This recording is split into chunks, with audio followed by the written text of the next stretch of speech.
Hi everyone, welcome back to the channel. My name is Leanna, and today we're taking the last 6 months and I'm going to break down brands that have been selling for me, items that have been selling well for me on Poshmark Canada, Poshmark US, and on eBay. Why am I doing this? Because you know what, I think it's really important for me, for any of us, to know what sells. Because if you know it's selling, you know you should be picking it up. And if it's not selling, you know maybe you shouldn't be picking it up anymore. It's really important information that you can get. Now, on Poshmark, you can go into your closet insights and you can filter to the current year, and it will break it down for you. It will tell you brands, it will tell you listings sold, it will tell you how they were sold, whether it was buy it now or offers or whatever. So it's really good information there. With eBay, I honestly just went through my last 6 months of sales and did a list that way. Okay, so I'm going to break it down. First, I'm going to tell you that sales overall on all platforms are up this year, like way up. Posh US is way up from where it was last year. Poshmark Canada is up, but it's not like a huge amount. It's kind of holding steady, but a little bit up, which is okay. eBay is up from last year, so we're really pleased with that. All right, so brands, and I sort of broke it down into the number of listings that sold and the dollar amount that the sales were for. So what made me the most money and what items I sold the most of. So it was interesting on Poshmark, especially Posh US and Poshmark Canada. The first two brands were the same. They were just flipped. So on Poshmark US, my number one brand is Torrid, which I was very pleased about and a little bit surprised about. And the second largest brand was Vintage. And when I say vintage, I talk about like when I list vintage items where the brand doesn't really matter because it's some obscure vintage brand. I list it under the brand Vintage. I have an umbrella brand. It's called Vintage, and that's what I'm talking about. Poshmark Canada, those two were reversed, which was really interesting to me. On Posh US, we're going to concentrate on that right now. We're going to talk a little bit more in depth about each brand. Number 3 was Lululemon. Again, a bit of a surprise to me. Number 4 was Zara. Okay. And number 5 was a brand called Glamorize, which is a bra brand. Bra brand, I said that right. And American Eagle, which again, I was surprised about. On Poshmark Canada, like I said, it was Vintage, then it was Torrid, then it was NYX. So I was kind of surprised about that as well. Number 4 was Lululemon, again. And the number 5 was Uno de 50 and Alexis Batar. And I've added those in because they are sort of obscure brands that you're not going to find every day at the thrift stores, maybe estate sales, things like that. But they really sell well. So I was really interested in that. Now, I do have a lot of brands that are sort of one-ofs or one or two kind of sold type of thing.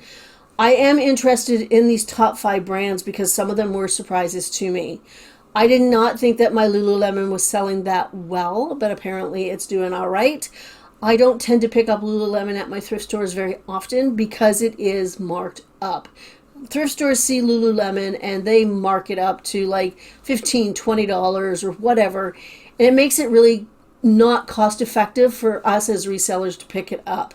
So if I get lucky and I find it at the bins, that's where I'm picking it up because I can't afford the thrift store prices to be able to sell it for what it's selling for right now, at least with the items that I'm picking up. And it matters because with Lululemon, there's so many different styles, and some are really, really hot and really selling well, and some are, you know, whatever.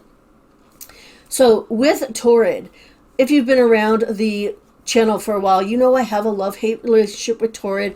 I love Torrid. I love selling Torrid, but my thrift stores, at least locally, mark it up. And I'm talking about $10 for a t-shirt, $15 for, you know, a dress, $20 for a dress. And it's really just not a good enough cost of goods for me to sell it because they're not selling, in my estimation, they're not selling for the price that they used to. And I mean, that's the thing is all about this year, you know, prices have come way down, so you have to be more intelligent when you're shopping and lower your cost of goods so you can still make that profit. I have found a store that I can frequent quite often that is not marking up their the wrong brand, not marking up their Torrid, which is great. I've been able to get it between $3 and $6 type of thing, and that is much more cost effective for me. All right, Lululemon, again, like I said, surprised me. Zara surprised me. And you know what? I know Zara isn't the best brand in the world, and I understand that, and I really didn't pick it up before, but it is selling quite well for me. I am selling Zara almost on a weekly basis or every other week type of thing, so I was really happy with that. Glamorize, I'm surprised about. I do tend to pick up a lot of those types of bras. I do find it a lot, and it is a brand that thrift stores are not marking up, so that's really cool. American Eagle, for me, it was shorts and skirts that were selling. It was not jeans. I do not pick up American Eagle jeans because, again, they're not selling for a great amount, and my thrift stores are like $10, $12, $15 for these jeans, and there's just not enough wiggle room. Okay, what other listings sold? Vintage Harley Roots, those things are selling for me as well, so they get an honorable mention as long as your thrift stores aren't marking it up as usual. A couple of things also about Poshmark. I found it really interesting to know. On Posh US, 87% of my solds were used items, so not a lot of new with tags. In Canada, that was a 93% of used or pre-owned. So Canadians are buying used items a little bit more than the American counterparts. On Posh US, 87% of my sales came from offers. So offers to likers or offers from likers, offers from buyers. That's how most of my items sold, with 13% going with buy it nows. I did not sell one single bundle on the US, which I'm going to get into in a second. On Canada, 72% were from offers, 11% were buy it nows, 15% were bundles on Canada, with one little tiny one at 0.5% being a bundle, and they bought it right away, which is cool. So, why am I not getting bundles on Posh US? I think it's number one, I think it's because I don't really encourage bundles on Posh US, because buying overweight or heavier weight labels from Poshmark US is really expensive. Like, it is crazy what Posh US expects sellers to pay for a heavier weight label. I know that I think on Canada, the top amount that we pay is, I think it's $4. It might be $5 for a 10-pound label. On the Posh US, you pay $4.50 for just a 6-pound label. And I think the 10-pound label is $22.95, which is, whoa. Now, I have heard a rumor, and it is a rumor, so take this with a grain of salt, that you can take your Posh package with your regular label, with your 5-pound label, take it to the post office. When they go to scan it, tell them it's overweight. You want to pay the difference now. And apparently it is much cheaper or less expensive than paying for the heavier weight label through Poshmark. I don't know if there's any repercussions doing this. It doesn't seem like there is. So again, tread carefully, but that is a tip I heard. If you want to find out about it and figure it out, see if it's worth your while, it could save you some money. I don't have that luxury because I don't think I could buy a heavyweight label through Stallion, through my cross-border shipper. Maybe it's something I will look into. But I'm not selling bundles on the US, which I thought was interesting. All right. eBay. What has been selling on eBay? So I went on eBay and I just went through all the solds and picked out those things that were recurring. So things like remotes. Remotes are one of those really cool things that you can pick up very inexpensively, especially at the bins. People do not pick them up there for some reason. If they have a, what did Paul call them? Like a screen, like a little TV screen type thing, LED screen, I think it's called. Those could be worth a lot more money. My tip with remotes or anything that has batteries is open up that battery compartment. Check to see if there's any corrosion. You want to make sure that that battery compartment is still in really good shape. But remotes can cost really, really low money, and you can get really good rate of return on them. Anything with replacement parts, because people want to replace the part and not the whole thing. This goes sort of with the next one, which is books in series. So if you come across books, especially at the bins or at yard sales, where maybe they have 4 of a series of 7. If you pick them up, people are looking to complete their collections, and they might buy that one volume 7 from you if you have it, type of thing. That has done really well for Paul this 6 months. Is replacement books in series, manga books are selling, recipe books are selling, cross stitch kits. There we go. Depending on the brand, they have really great value, and sometimes thrift stores do mark them fairly low, but double check them at the thrift store, because not everything is created equal, and some of them are worth money and some of them are not. Okay. Hats. Paul does great with hats on eBay, and I think one of the reasons he does is because our cost of goods is quite low. Most thrift stores do not mark a lot of them up. You can get them for like $1 to $3, even cheaper at the bins. And that way you can sell them for $14, $15, whatever, and you can still make profit. So Paul has had good luck with hats. Retro magazines are selling. You get even those sort of niche ones, woodworking ones I think have sold for Paul. There's other ones that he has sold that off the top of my head I can't remember.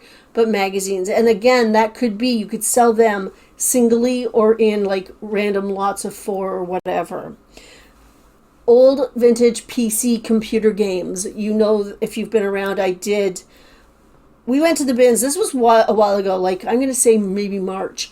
And I went through a bin that I don't normally go through. I went through books and stuff like that, and I picked up a computer game. I'll show it here because it's really cool. Called The Elder Scrolls, I think it was called. And Paul had bypassed it, and he doesn't know why. He just brain farted. And I picked it up, and it did sell for like $145 or something like that. It sold for a lot of money, and I was so excited.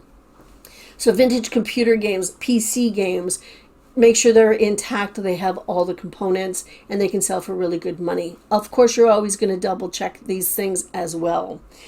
I know for me, and listing my clothing, some of it is selling, some of it is not. I know the brand L'Artiste, which is a shoe brand, always sells no matter what platform I put it on. So it's sold on Poshmark, it is sold on eBay, so I'm really happy with that. And I think that anything vintage, eBay is really great for vintage stuff, because even though Etsy is the vintage guru that everybody thinks of, I find their prices exorbitant. I think people want way too much for their items there. And I do believe that buyers go to eBay looking for vintage. So that is it for today. What does all this mean for me in the next 6 months?